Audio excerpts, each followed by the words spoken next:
नमो नमः मित्रों, प्लीज़ संस्कृत से चैनल में आप सभी का हार्दिक स्वागत एवं अभिनंदन करती हूँ। आशा करती हूँ कि आप सभी स्वस्थ होंगे, मस्त होंगे और अपनी आगे की तैयारी में लग गए होंगे।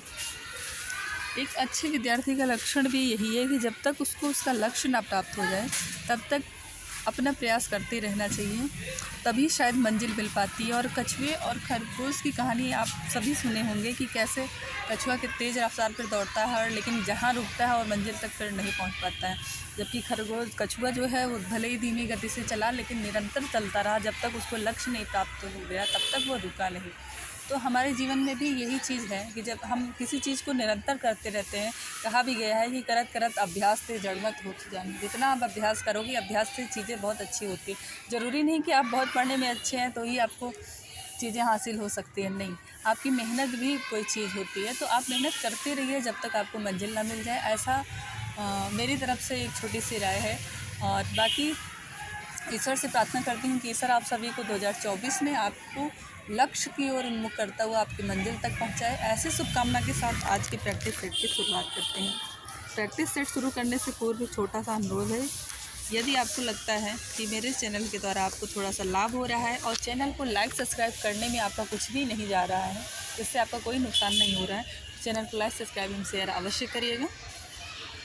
चलिए हम लोग प्रश्नों पर आते हैं। प्रश्न संख्या 120।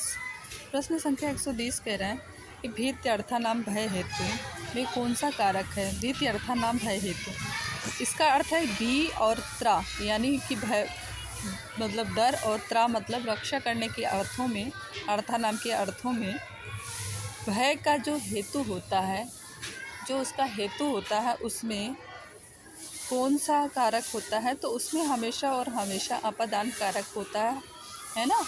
और अपादान कारक जिस जहाँ होता है वहाँ पंचमी विभक्ति लगती है। तो अगर यही पूछ लिया जाए कि इसमें कौन सी विभक्ति होती है, तो पंचमी विभक्ति होती है और अपादान कारक लगता है। ऑप्शन नंबर डी आपका सही होता है। अगले प्रश्न पर आते हैं। प्रश्न संख्या 121। और बहुत से अभ्यर्थी ऐसे होंगे जो देख रहे होंगे कि पेंसिल से टिक लगा हुआ है, तो आप इस टिक को देखकर उत्तर बिल्कुल गेस मत करिएगा, क्योंकि ये टिक प्रैक्टिस सेट हल करते समय किसी बच्चे ने लगाया हुआ है। तो ये कुछ सही भी हैं और कुछ गलत भी हैं। पा धातु परस्मय पद लट लकार प्रथम पुरुष का रूप होता है। कह रहे हैं पा धातु लट लकार परस्मय पद का प्रथम रूप होता है। तो लट लकार का एक सिंबल आप देख लीजिए। देखिए, क्योंकि संस्कृत में होता क्या है कि विसर्ग और हलंत जो होता है इसमें बड़ी मिस्टेक होती है, और ख़ासतौर पर जब धातु रूप आप याद करते हैं। तो इसका देखिए यहाँ पे प्रथम द्वितीय एक वचन द्विवचन बहुवचन, एक वचन द्विवचन बहुवचन, एक वचन द्विवचन बहुवचन, और प्रथम पुरुष और मध्यम पुरुष और उत्तम पुरुष, 3 पुरुष होते हैं और 3 वचन होते हैं। तो यहाँ ऐसे एल का सिंबल बनता है। तो जहाँ जहाँ देखिए एल जा रहा है, यहाँ है तो यहाँ विसर्ग, यहाँ विसर्ग, यहाँ विसर्ग और यहाँ विसर्ग, तीनों जगह विसर्ग लगेगा।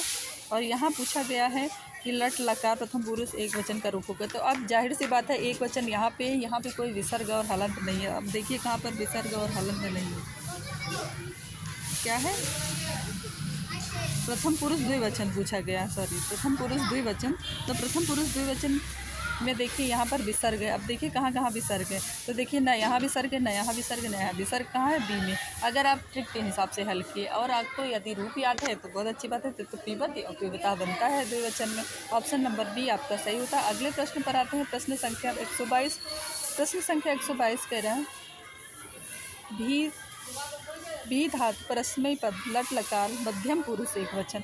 तो मध्यम पुरुष लट लकार हमने बताया था कि ऐसे रूप बनेगा, एक वचन द्विवचन बहुवचन, एक वचन द्विवचन, एक वचन द्विवचन बहुवचन, ये हो गया तीनों ना बहुवचन। तो यहाँ भी विसर्ग होगा, यहाँ भी विसर्ग होगा, यहाँ भी, यानी मध्यम पुरुष के तीनों पुरुषों में विसर्ग होगा और उसके बाद उत्तम पुरुष के बहुवचन में विसर्ग होगा।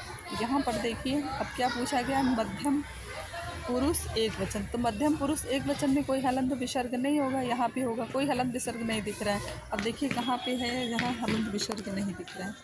तो इसमें तो अब देखिए तीनों में हलंत विसर्ग नहीं है।